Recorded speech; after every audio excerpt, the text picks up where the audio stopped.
Excellencies, former governors, former senators, former members of House of Reps, distinguished ladies and gentlemen, I want to start this conversation by thanking my wife, by thanking God first. Thanking my wife, and my 3 kids, and then thanking Dr. and Mrs. Tinubu. And then thanking my mother and my father. My father is late, my mother is still alive. My mother should be 87 and somewhere in the house. Let me make it clear to those of you sitting here. I met President Tinubu in Yola, and I told him I will not work for him. And I will not vote for him.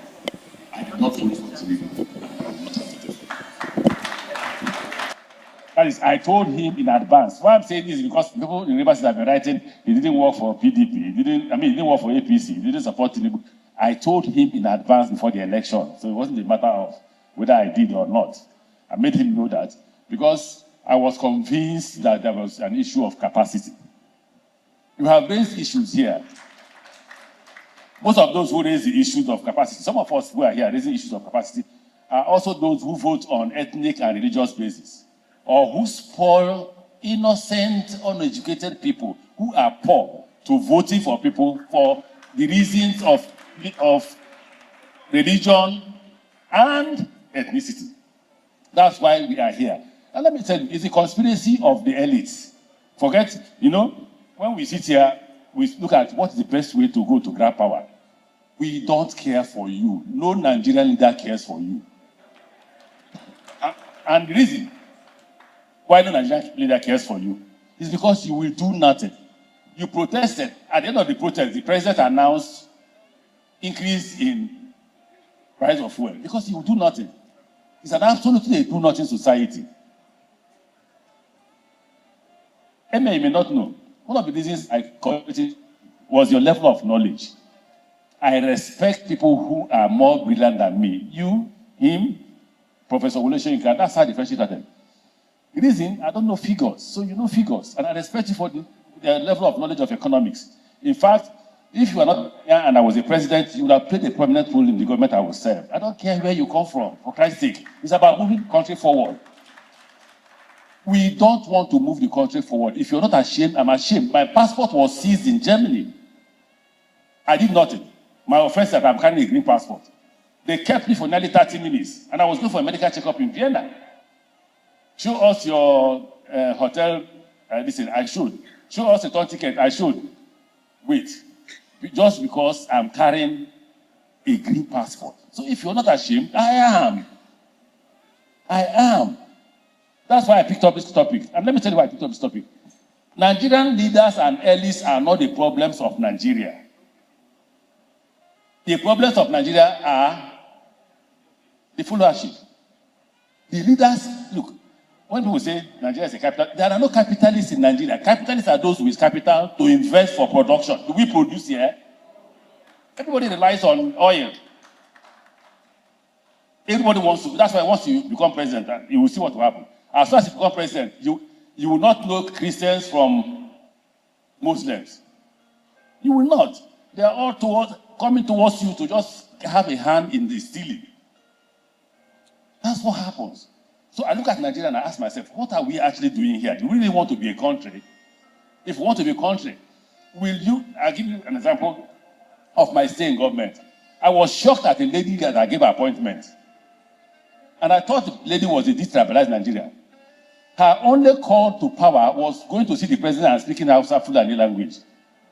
And I was ashamed. Very ashamed. Because I was looking for those who can change the country. And I told her, I am putting you in this place because I want you to change that place. It doesn't matter whether all the people that served under me were from the north or south or east. What was important is how do you change this country? Growing up, you as young men, I will tell you what you didn't enjoy. Growing up, we had NANS meeting in Kano. We started the meeting 12 midnight, finished at 6 a.m. It's okay. Sir, SSS does not arrest us. Each person go find your way back to BUK. We had it in a private house. I missed my way in Kano because I don't know where is BUK. I only saw somebody, a man from Kano. Where is BUK? The person took me to Kano, BUK. If it's not, they will kidnap me.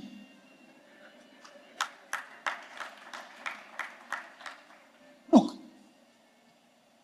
the ordinary northerner who is a Muslim has no problem with the ordinary southerner who is Christian. It is when it comes to election, they will tell you, so let them show you in Islam, where it says, don't say with a Christian. They cannot show you. They will only do that and say, this man is a Muslim, go for him. Now you have Muslim ticket. Let Muslim market come out now. It can't. We are all hungry. All of us are. If you're not hungry, I am. You may laugh. So for us, the opposition, if you want us to remove the man in power, we can remove him from this power. When we are students, we organized the Taisho protest against Babangida. We organized protests against Buhari. And believe me, there was no north and south in the students. The protests that shut down ABU, University of Nigeria and Soka, University of Lagos and all that, the meeting took place in Kano. When we finished the meeting at night, everyone was told to go back to his school and mobilize school. Once the NAS president addressed a press conference, all of us were on the street. You will see a northerner, young, handsome northerner, with a young, handsome southerner, feeling free and eating the same kind of food. Today, we are poisoning the minds of our young men. Even them can't even liberate themselves. We were able to liberate ourselves. Whatever I am today in terms of radicalism is Dr. Chidamota. Because if you read sociology of literature, it's about Marxism. It's about socialism. Yes, there are also capitalist ideas. In Nigeria, there are no capitalist ideas, there are no socialist ideas among the politicians. It's about sharing. The quarrel among the elites is about sharing. No, sir. We want to submit to the opposition if the opposition can lead us out of this problem. And for the opposition to lead us out of this problem, we must all agree to submit ourselves to the interests of the nation first, before the interests of ourselves. That's why I choose this topic. And I like the amendment you made. It's actually state weaponization, because it's not you. It's the state. Even though they are not deliberately weaponizing like he said. They don't have the idea. They don't know how to weaponize you. They don't know. But where the state comes in is, yes, they don't know how to weaponize you. They are weaponizing you inadvertently by stealing the money they should have given you. If I were president, yes, some of the policies they are pursuing, I will pursue them. But ask, what's the failure? The failure is the gains of those policies are in their private. If they bring those gains, okay, we are paying, at the time, we are paying close to 4 to 5 trillion naira for oil subsidy. So they've stopped. Why is the 4 to 5 trillion naira? If they dump it on the economy, you will not be crying. We are hedging dollar, right? Between naira and dollar. Now you've stopped. Where is the savings? President Tinubu said it has, what's it called? Our suffering has come to an end yesterday or yesterday. Has anybody's diet changed? How many of you can buy a cup of garri at the rate? You know, the problem with Nigeria is, if you say the last president was very bad, the incoming one will be worse. When the incoming one takes over, the one before him will have become a king. We will now be wishing that person took over. Because it is a country of sharing money. I thank you for coming. Trust me, I thank you. Waziri, I thank you for coming. In fact, I came to you only once, and you obliged me the request. Emir, I spoke to Emir on the phone. The rest of you, just once, people were telling me, I should have called them several times, should have visited them. Well, I was honored. I worked with Gerard Buratai. I worked with Sadiq. I don't know Sadiq was here. I didn't know you were from the north. I didn't give a damn. You didn't even behave as if you were from the north. Service, gentlemen, let's see that. How do we solve the problem of the river states on security? You remember when we came, there used to be roadblocks everywhere. Until somebody called me and said, Look, nobody will invest in River State if we see roadblocks. And I met people. People said, you agree with me?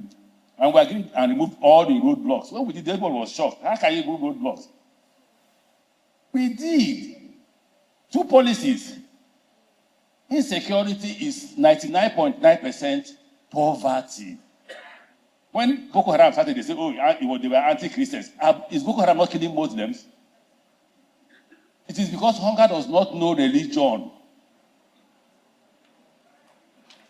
So Boko Haram was not selecting Christians and killing them. No. Boko Haram was killing both Muslims and what? And Christians. And let me tell you what I was taught in the university. I don't know if Dr. Amota will agree to this. I'm sure he must have left. I was taught that it is rebellion. That is their own form of protest. They are protesting against the elites. So because they are protesting against the elites, they can't catch the elites. The elites have guns. Here, if you see the number of guns here to protect all of us, not to protect you. So when they look at us, they can't catch us. Who did they catch? They are full of poor men. And when I was governor, when there is an increase in insecurity, I know there is no money in the system. Where is Commissioner for Finance? He became SSG. He's here. What do I tell you? I said, go and release money. Pay contractors, pay salary, pay money. And once you pay, insecurity will do what?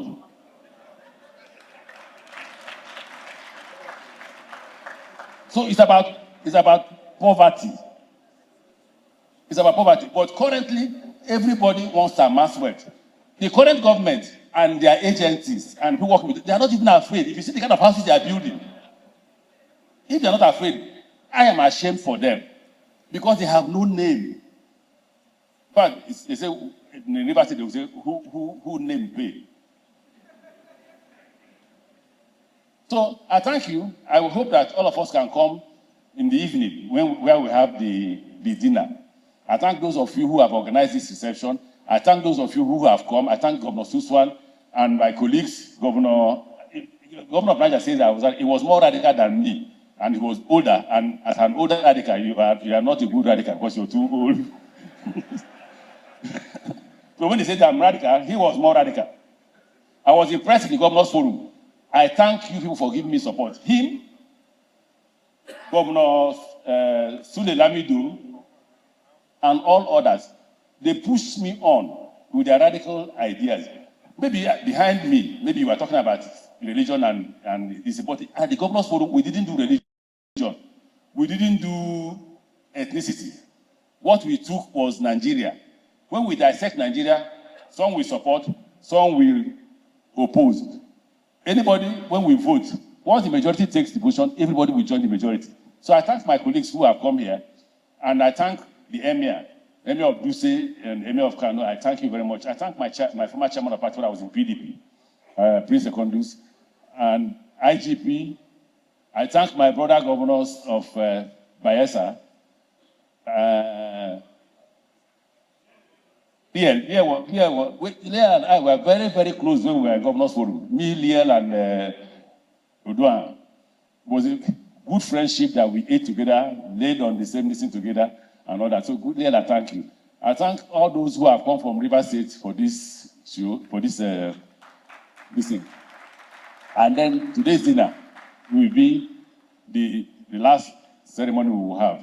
Once more, Your Excellency, the former Vice President, I'm grateful.